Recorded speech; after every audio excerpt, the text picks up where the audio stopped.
And we are live with another episode of Commercial Roofing Radio. I've got two of my good friends here, Nick and James. And Nick and James have been in the industry for the better part of a decade. These guys are on big roofs. They're appraising big roofs. They're adjusting big roofs. They're umpiring big roofs. They're doing just about everything that you can do on the claim side of the industry. And they're doing it as good as you possibly can, probably the best, but I'm a little biased. Thanks for joining us, guys. How are you doing today? Not too bad. How are you doing? Pretty good. And I have two guests on one. This is my first episode where I have two guests instead of one. That's pretty cool. Yeah. Well, you took it back to screen. Yeah. Thanks for joining me in the same studio. Clearly, it looks the same. We're both on the brick, right? Oh, man. We got historical brick behind us. Yep. So typically, like, I do a deep dive into who you guys are and how you got into the industry. And most people would think with two separate people, that'd be hard, but they don't really know y'all's relationship and how close y'all are, right? So it should be pretty easy. I don't know about that. I mean, we're not intertwining.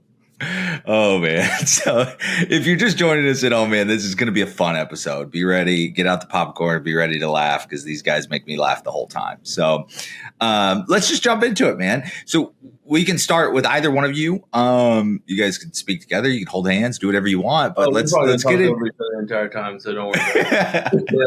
Yeah. Well, let's start with you, Nick, man. How do you get into the industry? How do you get into the claim side of things? That's another thing. So basically, I got in as an IA and just started.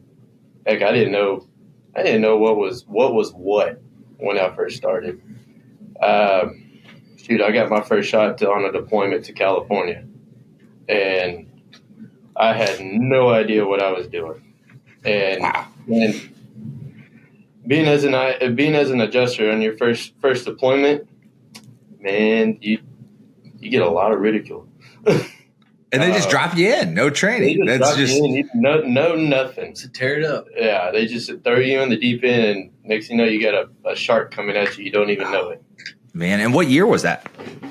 That was in 16. 16. And what about yourself, James? So was it the same situation? You started as an IA, just get thrown in with the wolves, or what? We actually got into it because of a mutual friend of ours. Oh, I guess he's still an IA. He's still doing it a little bit. Gesture, but my first deployment with Nick, we was in, what is it, North Carolina or something like that? It was Hurricane Florence for you. Yeah, we were so broke.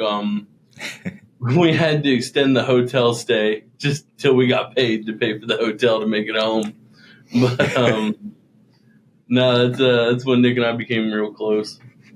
Was that trip to North Carolina? That's awesome. Those storming days, man. I still think about my storming days when I was broke as hell. And we say we were broke, but we would get paid like auto draft Thursday night, and then we'd spend all of our money that night, typically at the bar. And that would cause us to be broke. So we were broke on our own devices, Oh, man. So what type of those early days, so working as the IA, what type of claims were you on? What kind of storms? Like, tell us a little bit about it. So it was a little bit of everything, honestly. Mm-hmm. I mean, it was just residential stuff. I think you did a pig farm in North Carolina. In North Carolina, I was doing pig farms. I did chicken farms. I mean, that was a newfound respect for everything that had to go down on for building and everything like that. On those types of files. It opens up your eyes a lot more. And we were small carriers, too. There was no, like, ladder now or anything like that. And like I said, we were broke, so if it was 12-12 all the way around. We were Spider-Man. I'm crawling up that ridge. Okay, I'm getting that money, man. You look like the Michelin Man walking the roof. I was skinny back then. I was gummy. You had to do what you had to do. Yeah, I saw pictures of you on Facebook. You were all fit back then, right? In shape. Mm-hmm. There you go. So in the Northeast, I think the Northeast was the first time I had ever met Hancock. So it's funny you said that. And that was probably 2012 or 2013. But they weren't around when y'all were around with those smaller carriers. So it was all you guys doing everything.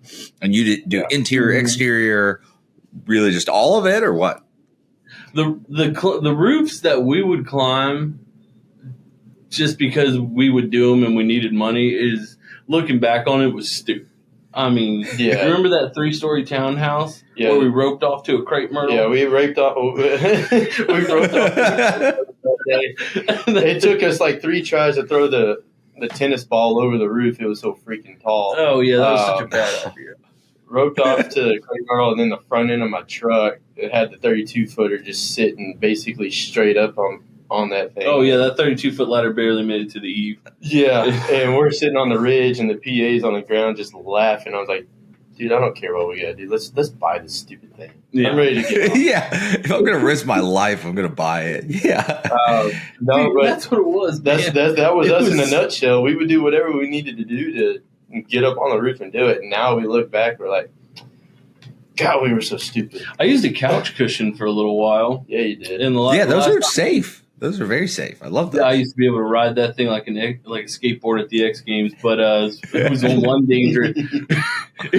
dangerous roof in the museum district, and I got off that thing hyperventilating, and I said, "Well, we'll let the carrier let you know whenever." Blah blah blah.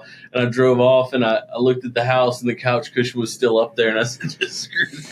It's gone. It's gone. It's gone. I'm not coming back up there." He called me and said, "Dude, you don't know what I just did."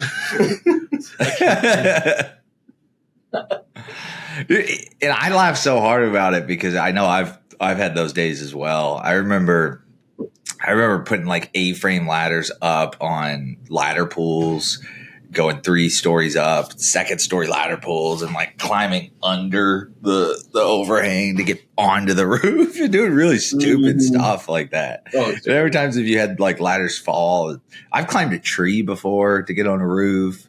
I've done some really dumb stuff, and I can say I've never had a fall. Never once had a fall. Never. I got one. Wait, you fell off? I fell off one.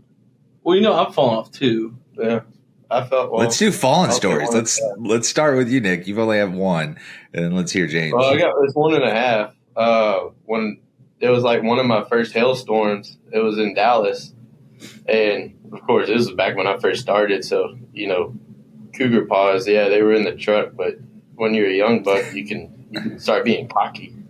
It takes too long to put them on. Yeah, I mean, 9-12, and next thing you know, one shingle Widowmaker comes out, and you're sliding. You catch the ridge. That was the first heart attack I had, but one was during Harvey down in Beaumont, and I was running cat claims in Houston and at Beaumont at the same time. And they put me on a hot file. So I had to, after I finished my Houston inspections, I drove down there, and it was like 6 o'clock, and the storm cell just came through. I told myself, I just drove 2.5 hours. I am not driving back. So I got up on the roof, started looking at stuff. I would rather die. One wrong step, and next thing you know, my feet just sunk into the ground. Oof. On that one. And wow. Going back and thinking about it, heck, the insurer didn't even come out. He said, I heard a thud, but I just assumed it was a tree that fell. I was like, no, that was me. There's a big crater in the ground, so if you step in a sinkhole, that's my fault. Wow. Man, that's pretty scary. But, to me, that brings up a lot that, IAs, my experience with IAs when I was first getting into it and all through my earlier years, anything outside the last 5 or 10, IAs had that mentality. They're, hey, we're going to do what it takes to take care of the insured. We weren't trained. We were just thrown to the wolves. We didn't have much training. And, it's balls to the walls. We're going to get up on the roof. We're going to do what it takes. We're going to protect the insured. And to my experience, to my knowledge, from what I hear, again, I'm not out there beating doors, selling roofs every day like I used to, but to my knowledge, they don't do that anymore. I think a lot of those great adjusters have moved on to do what y'all are doing today. James, let's go a little backwards and hear about your stories. So did you break anything? How are your falls? Well, I didn't break anything. The first one was kind of voluntary. I was maybe the second year adjusting, and I had a good thing going on with this IA firm. and I did a double pull. The only ladder I had was a 25 foot extension ladder. You know, the most versatile ladder out there, and I did a double pull, and I was on a windy day, and I was marking up all these shingles, and I heard clang, bang, bang, bang. I was like, man, that sounds like a 25-foot ladder falling off a first floor. And I look over, and my ladder is sitting out of these azalea bushes, and I'm like, ugh. All right. All I thought of was I don't want to get fired. I don't want to get fired for doing a double pull. They strictly told us not to do double pulls. So I hopped off the second story onto the first story, off the first story onto the ground, did a little tuck and roll, grabbed my ladder, ran over to the truck, put it in the truck, and then I knocked on the door, and the insured goes, "What was that?" And I said, "Wind damage all over there, buddy. I should have this written up by tonight. Have a good one." Get out of there. Tuck and roll. It's funny. I can picture you doing parkour on a roof right now. Like I see it. Yeah, I didn't scream that when I hit the ground, but looked like a turtle on the ground. The second one, the second one was a little more comical. I only fell off first stories, kind of, and it was a slate roof, and slate roof has these like these little widowmakers walking around on them, like these little hairline cracks. Sometimes you can see them, sometimes you can't, but it's basically half the shingle has this little hairline crack whenever they're lifting up in the wind, and they'll just slide off. And I stepped on one, and it gave way, and my feet went out from underneath it, and I just slid down a slate roof like a slip and slide. Took out the gutters, and the insureds were having their pool redone. So the workers had this wheelbarrow full of dry mortar, and I just, boom, turtle shelled right in the back of that sucker. And I was covered in all this I collapsed the wheelbarrow, and I was covered in all this dry mortar. I looked like a ghost. And all the workers are sitting there eating their lunch going, "You okay? You okay?" I was like, "Yeah, I'm fine. Bueno, man, I'm fine. I got picked up my sunglasses, my phone, and I went around to the other side of the house, and the insured's standing by the ladder with his hands in his pocket, looking at the eve, and he goes, "You okay?" And I said, "Nope." I said, "Yeah, man." And so I hopped back on the ladder. He goes, "No, you don't go back. You're fine." I said, "I gotta finish this, man. I got 2 more slopes to go." And man, you got back up and finished the fucking adjustment? Yeah. Wow. That's like me in the house in Beaumont. Yeah, but I was a little more slippery though because I was covered in mortar, so I was kind of like all over the place. Oh yeah. Wow, that's dedication. See, that's what we're talking about. That's the type of adjusting that doesn't exist anymore. People that put their life on the line, not once but twice. Let's get back up there. Let's fall off. Let's get covered in mortar, and then we're gonna get up there and finish the job. I mean, I think that's a societal issue, but it definitely doesn't have to be adjusted. You think about the job more than you think on the scary roofs. As long as you think about the job you're doing, you don't think about hitting the ground. So you just stare at the shingles. You'd be sitting there on a roof like this, the straight up two, and you just trust your cougar paws and just keep going, just keep moving, just marking shingles and moving around. Because if you think about falling, you're just going to shake and get nervous. And you're sitting on the ridge, and the fire department's coming to get you. Yeah, you threw your back out on there. I almost had to go pick you up. Hey, I muscled my way down off of that. Yeah, you were milking it. Milking back it. out on like 12 or something like that. Yeah. And he crawled off that sucker, and he called me up. He goes, "You gotta go get me." Hey, I made it home. What are you talking about? Yeah, I know. You took off of work for one day. You're laying in that insured's yard, just milking it. Hey, I muscled my way off of the roof, finished the inspection, got the roof bought. I bet it was some hot housewife, too. You were sitting there going, "Oh, my back." Hey, whatever works, man. I feel the unity right now between you two. Like, it's the camaraderie and the unity that I can tell. So when did you start working claims together, like running the same files? Were you just always going to the same storms, or how did this bond really start and nurture? So like Jane said earlier, we had a mutual friend that got us into it. he got me started back in 16, and then he was talking to James, and James started getting interested in it. And James's first storm was James's first ride along was in Maryland. I was running like 3 or 4 carriers up there, and it was me, James, one of our buddies, and then another guy that was interested in it.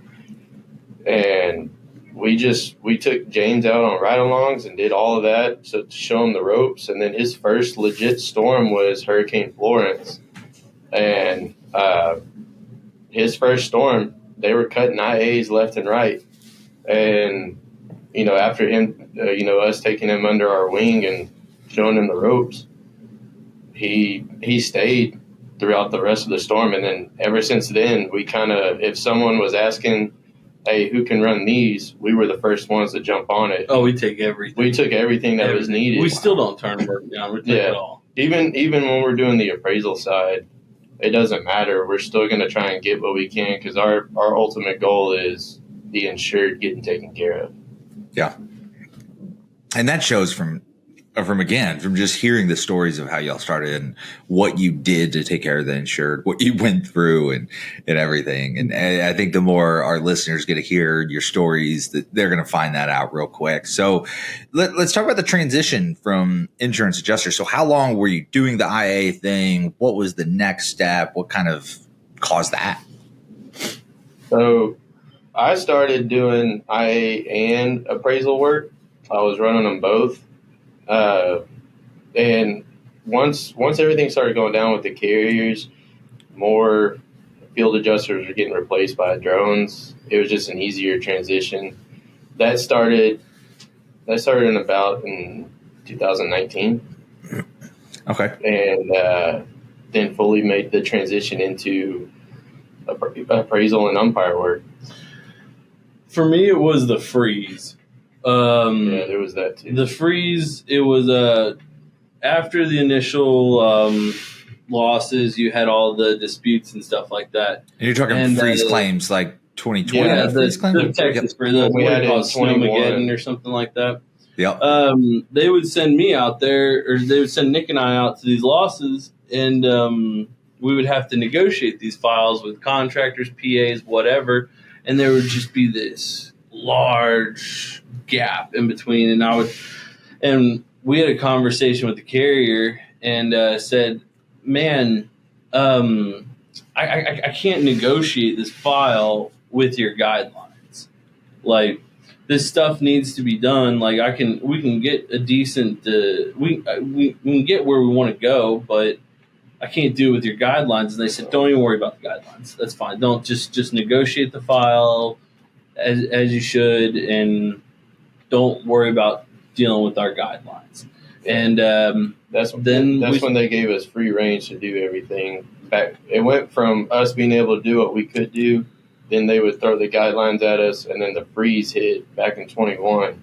And once we had to start doing all these re-inspections, they said, screw the guidelines. You guys just get whatever needed to be done settled. And, I mean, shoot. Yeah, and we did so many of those. So many. After a while, and this is where the big turning point was. Like, that's all fine and dandy, but we're doing it for cheap, $300 a file. It'd take us like 4 days to negotiate these things, and it was like, oh man, it's a great job. Nightmare files. Interior in general is tough. It's time consuming. It's getting every little detail, and then you're dealing with contractors who are assholes at that point because the contractors have been argued and they've been drawn out, and the property owner is blaming them, but the homeowner is pissed. If people don't know, if you're listening to this and you're from up north, or you don't know what they're talking about, but in Texas, we don't like cold, right? We didn't build our houses to sustain cold weather. So over the last few years, we've got some extreme cold weather. It's frozen our pipes and they've bursted, causing severe damages throughout all the interior of the home. Some homes completely remodeled. Well, the issue is it's something insurers haven't had to deal with in the state of Texas before. So they had no plan of action. They didn't have guidelines that would properly, facilitate getting the insured put back to place. So you have these giant gaps between what the carrier was trying to pay according to their guidelines and what it was actually going to take to get the property put back. And homeowners were left out of their homes for months to years. You know, I've seen I've heard of homeowners over a year out of their home, like mold growing, like issues, like just nightmare scenarios, all because of these freezes and I would say the carrier's ineptness, their inability to handle these claims. So you're on the front lines of those. They're almost treating you like appraisers, right? Saying, hey, that's essentially what it was. They were treating us like appraisers on the discount. Yeah, and on discount. That's the key, right? So it was nice that they were finally allowing you to do what you should be doing to be able to get the job done, but they're paying you pennies on the dollar and you're working your asses off. So that's what it was for you. You're seeing Nick, who's been doing appraisals, you've probably done a couple, and you're getting paid like shit. I'm doing the same thing. Is that what it caused it, or was it just like I'm just sick of these guys? We enjoyed the job. We enjoyed being able to negotiate the file without any restraints, and the carrier was happy with it. They were like, "Cool, and now that one's done." And we realized maybe these guidelines are just to control like a large majority, but ultimately we found out most of these carriers just want them settled and moved on. Yeah. And like I said, I enjoyed doing it without the guidelines, and it could be done that day by either one of us, you know? Yeah. That's awesome, man. So with the appraising, so how did that work? Did you start a company? Did you reach out to people you know? Did you go to the carriers? Like, what was that dive like? I know there's a lot of people that want to get into that. There's a lot of people that want to hire you guys. Like, how does that work? How do you just get into that? So I started on the carrier side. We both actually started on the carrier side to go through. And then while we were still running claims, we would just we each have our own companies. But while we were on those claims, we would just go through and tell the contractor, be like, look, this is what's going on. We would let them know ahead of time and just say, hey, look, if you need help on appraisals or anything like that, give us a call, give them a card, and you'd be amazed on how many contractors or PAs have no idea what appraisals are.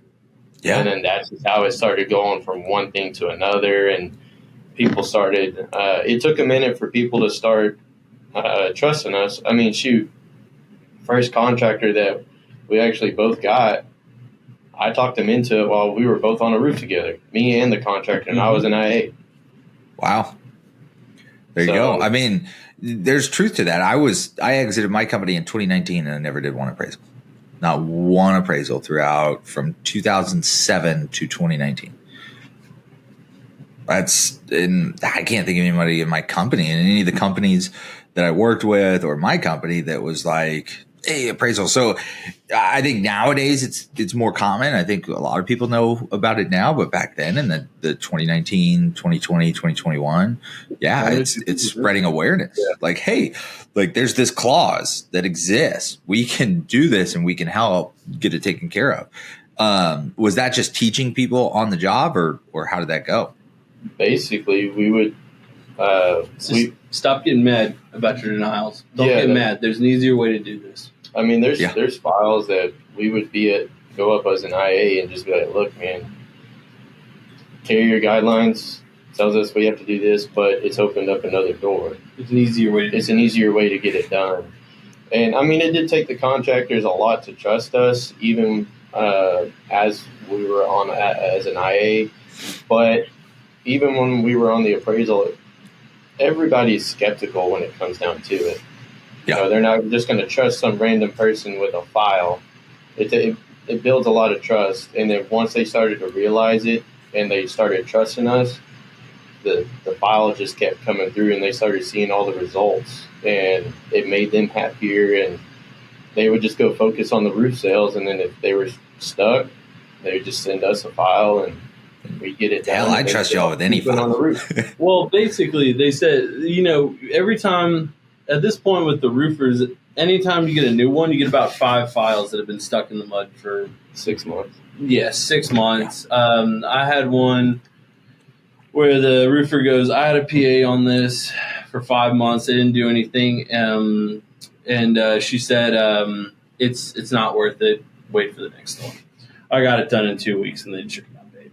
Wow. And he goes, once you do something like that, these roofers love you, and you Trust develop their business because now they're not scared of these big carriers or anything like that, because they know even if it gets denied, we just go to appraisal and just get it knocked out and taken care of. Continue. Yeah, I've never seen the confidence from contractors like I see the confidence from contractors that work with y'all. Even other contractors that work with other appraisals, it's not the same. It's like the contractors that work with y'all have the utmost confidence in their damage, their abilities for their company, because they know that they have you two on their side. I think that attests a lot to it. So, man, that's all really big. I think it's awesome that you started at the carrier side of appraisals. That to me gives you such legitimacy. I think maybe some contractors may be like, oh, they're evil, they're on the bad side, right? But for me, it's like, no, I want somebody that they trust enough to hire themselves. Because in my mind, if a carrier trusts you to hire you, they're going to trust you when you're on the other side of the fence as well. Have you found that to be an advantage for you, or is that more of a disadvantage? Oh, 100% advantage, because and it's not so much which side you're working. Well, we work both sides, so we know what they're going through. We know the notes that they have to keep up with. We know, because we've been in their shoes. We know how the managers talk to them, where it's easier to negotiate because we've been there before on their side. Because sometimes working for carriers is stressful. You want to keep your job. You want to cover all your bases, and we a lot of appraisers and PAs that we know that have never worked on the carrier side before. They get so frustrated, and this is what we did a lot during Hurricane Ida. Is we would talk to these PAs and stuff like that, and that's how we ended up working for them, because we'd be like, hey, listen, he's not trying to be a jerk when he keeps asking for additional information. He has to cover his bases in order to keep a job. All right, so if that means we got to get a bid item for these windows, don't get mad at him. Just get a window guy. We got a great window guy, and he goes out there and just gets the bids. And it made the process so much smoother, because coming from the carrier side, we know what they needed to achieve on the file. If that makes sense. Yeah. It's easier to jump the hurdles that you see coming. Yes. Right? Yeah. So you know every hurdle when they're coming, as they're coming. So you're not just blindly running full speed through these damn hurdles like most PAs or appraisers are doing. You know the race. Like, you've got a map. You're going to sit there. You're ready to go. Every time they throw a hurdle at you, it's like, I got this. Jump, jump, jump. Or you're going prepared to begin with. So either way, that's a win. And that's why you're able to take things that have been in the dirt for 6 months to settled in 2 weeks. And that's awesome. And a lot of that, I know we're talking about homes and falling off homes and residential, but this is commercial roofing radio. And so I want to talk about commercial. Let's go all the way back to the early years and tell us about when you started doing commercial claims. Like, what was the first couple of commercial claims? Is there anything that stands out in your mind as IAs? Let's get it from the IA perspective. Did you do a lot of commercial as IAs? I did a few of them.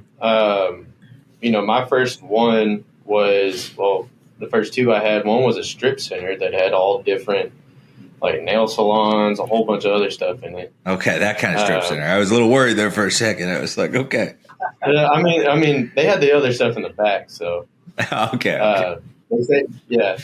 They wanted to at least, so the women didn't get mad at their husbands for why are they always over there. Yeah, nail salon in the front, strip center in the back. Yeah. But so it's big strip mall. Yeah, so. a big strip mall. That was my first commercial one to do, and it was a lot of fun. And then the next one I did was a vet clinic. Was a what? A vet clinic. Oh, a vet clinic. Yep. Yeah. Those were my two most fun files for commercial. And it was a lot easier back then to get stuff paid for. I know the last claim that I ever ran was for a Holiday Inn, and everything was going good. I went through I was writing this whole thing up. I had to rent a boom lift to get on the roof, and I had a good engineering report, and I had a really nice estimate. And one of the managers called me up and said, just zero that thing out. We're going to fight it from the desk. And I'm like, not going to take an estimate? So he's basically snagged my whole fee there. Wow, man, that's what drove me. I was done with that at that point. Yeah, I'd be sick of that. I mean, it's one thing that you're going to screw the policyholder, which is awful in its own regard, but then they're going to reach in your pocket and not pay you a penny, and so you get to watch that happen and you not get paid. That's rough. Yeah, that's definitely rough. Well, so tell us. The one thing that they do on the carrier side that they don't. There's so much in commercial that. I guess you kind of have to go out and learn on your own. With residential stuff, you can YouTube things all day, you know? Yeah. In commercial stuff, the carrier only tell you kind of like what you want to know. You know, you get one core sample as a carrier guy, where on the plaintiff side, you're going to thermal camera that sucker. You're going to find where it's where the saturation is. You're going to take like 5 or 6 core samples to find all that stuff. But not on the carrier side. They leave a lot in the dark for you. Additional tools help you find additional damage, guys. You know what I mean? It's like, for me as a contractor, when I've got a commercial adjustment, when I was contracted back in the day, I would know when the guy got out of the car whether he was going to buy the roof, whether he was a good adjuster or not. You know, and it was really fucking simple, because like you get those guys that hop out, their hair's disheveled. They're kind of just aimlessly walking around. They've got no tools, no camera, no nothing. It's like, what are you doing? You look like you stepped out of a sports bar on a Thursday afternoon. We're here to look at a roof, man. We got hail damage all over this sucker. There's tiles over here. There's wind blown TPO over here. Like, what? You got nothing. You don't have a core tool. You don't have any kind of thermal imaging. You don't have. There's literally nothing. And then you've got the guy that pops out with a tool belt and everything, all of the tools and devices that he needs to do his job properly. And he gets out and he does a beeline straight to like where he's supposed to go. He's like on a mission. He's looking, he's fact checking, not the guy wandering aimlessly with his hands in his pockets. Like those are, you can tell a big difference. And yeah, I would say that they don't prepare IAs a lot. And very few times as I had IAs tell me the truth and be that way. I remember, one experience, it was a big commercial property in the Northeast, and he was an older gentleman. He was gray hair, and I think I was 19 at the time, which means I looked 15.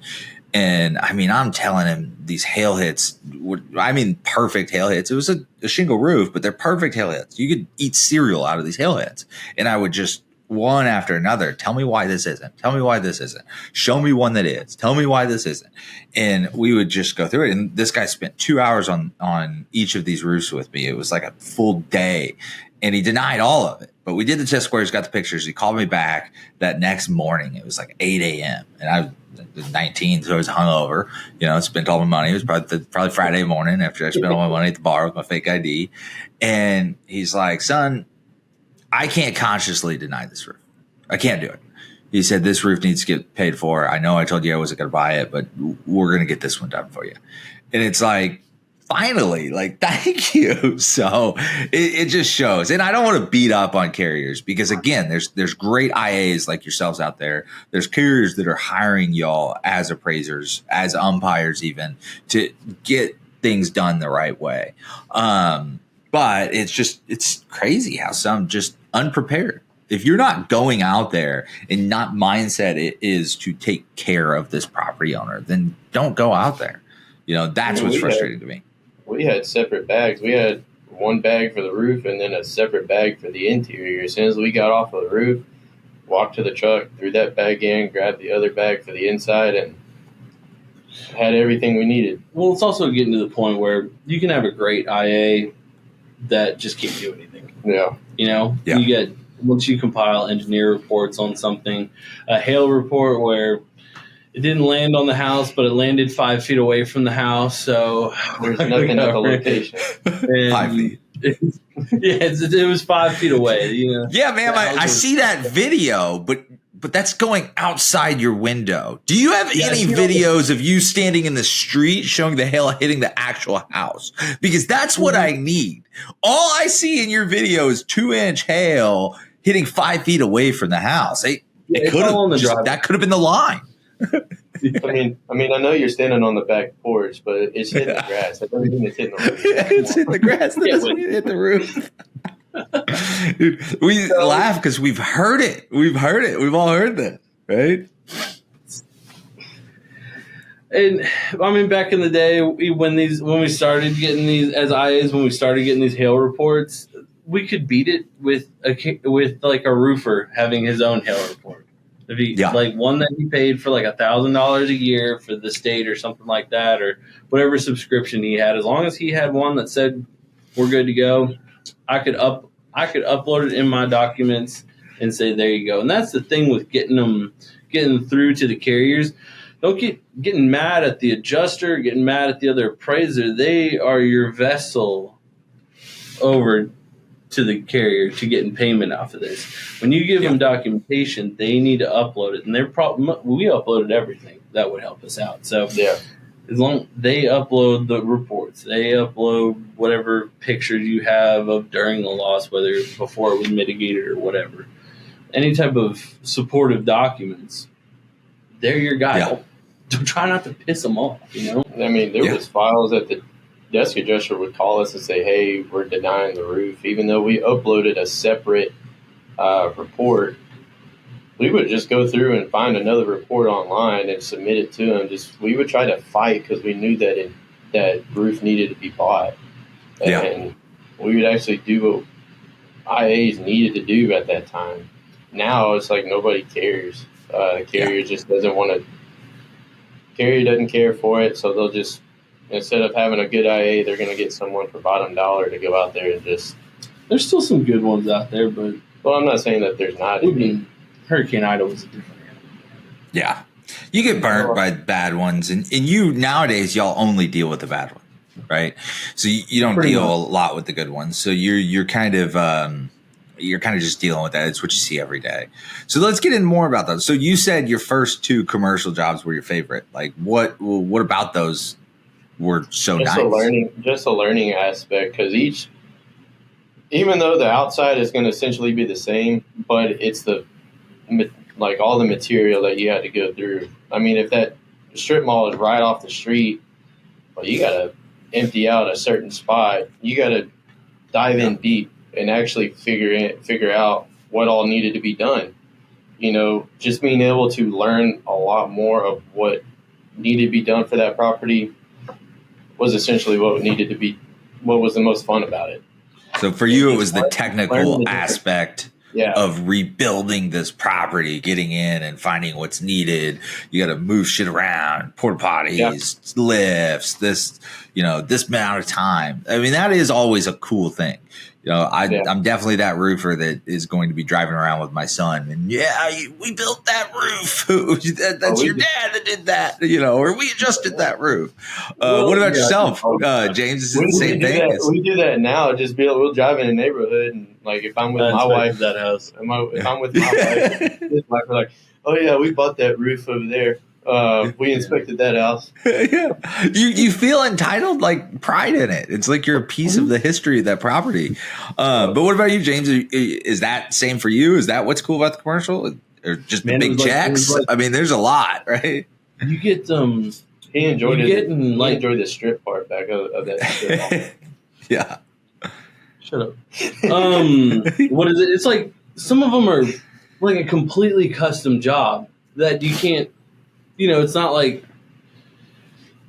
I did this one building in New Orleans, and it was all structural brick. It was 3-cord, it was brick veneer, block, and then brick veneer. Well, it has cracks that run. The building had basically twisted in the storm. It was built in 1940 something, and the cracks ran straight through structural walls. And it's So it looks like that brick behind you. 2 stories, I guess it was, but really tall ceilings. So I guess the math building. Bigger than 2 stories. Well, it had really tall ceilings on the first floor. So in 1940, it was probably a 3-story building that they converted into a 2 or something like that. But either way, we had to, the way I wrote the estimate and talked to the contractors, engineer, was we had to shore up the floors before we start tearing out structural brick. And there's no rubric for that. Like, I mean, a contractor can figure it out, and that's who I had to talk to, along with the engineer, to kind of figure out how to translate their ideas into an estimate on a negotiable basis. And man, I ended up going with like measuring the thickness of the floors through the elevator shafts, in getting the square footage of the floor, in calculating the weight of the concrete, and distributing those out through 2-ton shoring posts. And I think it was like 72 shoring posts per elevation or something like that, just to hold up the second floor to replace the structural brick. And that's when I realized there's kind of still a bit of a mystery for everybody on commercial stuff. Like, the information is not quite out there, because I shared that with the OA, and he goes, "Wow, makes sense to me." Yeah. Well, because they don't, like, when we talk about it, right? Documentation is key. Guidelines, this and that. There's no guideline for that. There's no guideline for a 140-year-old building. You know, it just, whatever it takes to get it back. Like, if this is what it takes, if you have documentation, if you have proof, then go for it. At least that's what it used to be. So what's y'all's favorite? Tell me about your favorite, like, commercial property that you've ever done. I'll say the Massey building. The Massey building was fun. That's because there were so many challenges. Every job was like a custom job for that thing. Yeah. And I mean, you kind of had to pull line items out of your butt for that. The Austin property is nice, and that's because there's so much custom work in it. And I hated writing it up. The Austin job had just so much custom work involved with it. It took me forever. I hated writing that thing. There was so much different trim involved with it, but I don't know. I feel like it's the most challenging jobs that are more tedious between the Massey building and that Austin property. Those are probably my 2 favorites. The Massey building was for me. That one was. How about that pig farm? Do you ever wish you can go back and write some claims, like, differently than? The thing about the pig farm and then the chicken one, that's just a lot of bid items, because there's no line item for that. Hey, you move pigs. You want to put some labor hours in for that? Yeah, shovel and shit. Yeah. But no, that one, those 2 back in North Carolina, I mean, those were just bid items. Yeah, they were fun inspecting and everything like that, but there was no technical way of trying to piece that property back together. Yeah. But the Massey building, I'll say, and then I'll go off of the Austin property. The Massey building, just due to the fact of all of the, like, the brick, how historical everything was, the custom aspect of that building, just getting very technical was the fun part. And I think New Orleans kind of opened up our eyes a little bit more too, because, you know, with hotels and regular office buildings, you know, you can those can run together. Do those all day long, you know. But, like, when you're dealing with the original shingles on a property that have been on there since 1914, it's a different ballgame. I had these tile shingles, and I said, we're going to have to replace them. And he goes, why? And I said, dude, the company went out of business in 1916, buddy. It's the same group that's been on here for 100 years. And he goes, oh, I guess I don't need a letter for that one. Yeah, just Google it, man. They're done. Jeez. And yeah, it's funny you guys say that. That's, again, I keep going back to the more you talk, the more people can realize that what type of people you are when it comes to your claims. The pride and the integrity that you take in your claims says so much. I ask you about your favorite job and your favorite experience, your favorite commercial property. It's the most complex one. You probably worked the hardest on the massive one, the one, right? I mean, for me, I'm the opposite. You asked me what my favorite commercial job, the one that was nice and easy. Hold on. Even people. To be fair, back in the day, our favorite properties were the ones that were either burned to the ground or blown to the ground because the carrier would just hit policy limits and we get a nice fee. Now, when it's burned to the ground, they go, all right, put it back together. Let's see where we land. I'm like, Jesus Christ. God damn. Jeez. And the issue with that, too, is, God, you got to do so much hunting on stuff. One tool that we use a lot that I'm surprised not a lot of people use is realtor websites. Yeah. Whenever a house has been completely gutted, and I did a 3-story, this really nice mansion in the bayou, and I know that sounds contradictory, but it is what it is.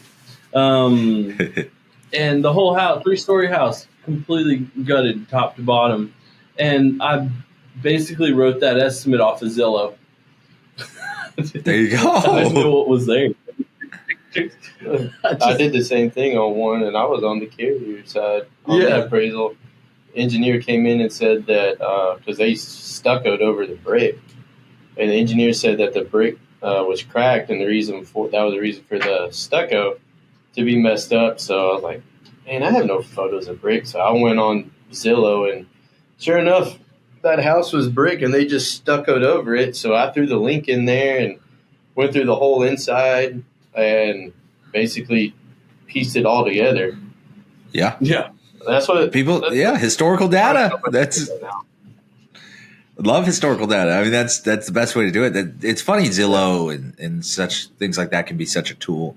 So how do things change going into the appraisal umpire side of things as opposed to the IA side of things when you're dealing with commercial? So on the appraisal stand, both of them, whenever we do the appraisal, we like to have literally every little bitty piece of documentation. Just so that way we can keep the file moving. And then if it does go to umpire, when you write your estimate and you have nothing to back up, or you're trying to plead your case, you don't have anything to back up your stuff, they're going to say you're full of shit. And they're going to just chop it up. So just like with the core samples on a commercial roof, if you don't have a core sample for that roof, they probably say, okay, that's probably there, but do you have any type of paperwork that shows that? You have, anything of that sort. And I do it when I'm an umpire. If nobody presents me with the documentation and you're just trying to plead a case, either one, I'm going to have to go through and get my own, or, it basically has to get taken out. Well, like I did a shopping center last week, and the PA that was on it, and I was appraising it. The PA that was on it used a lot of carrier documentation, and I like to get my own stuff, and it's just the way that I like to fight it. And I requested that the roofer that was on the property, that had a contract with the property, come out there and meet us out there. And we walked the property, and I ran my thermal camera around, and I said, "Can you take a core sample there, please? Take a core sample there, please. Take a core sample there, please." And basically, it was a mod bid roof that that had come unbuttoned on the. There's 3 parapet walls, and the back end was not where there was no parapet, and it basically the wind blew a corner of the mod bit off and then just unbutton the whole seam on the back end and turn it into like an air mattress. It would just fill up with air and then rain would get in and soak everything. So, but we needed to see how, because his argument was it doesn't go all, we can slice this roof down the middle and just replace half the mod bit. No, that wasn't the case, and like I said, with commercial, it's all about the tools, man. With the thermal image, you could see how far the moisture goes back, and then eventually, you got to replace the whole thing. So that made a simple difference. Yeah. If you're not moisture mapping, thermal mapping, like you're doing a strong disservice to the client. You really are at any level, whether you're the carrier, the contractor, appraiser, you have to be doing that kind of stuff on large loss.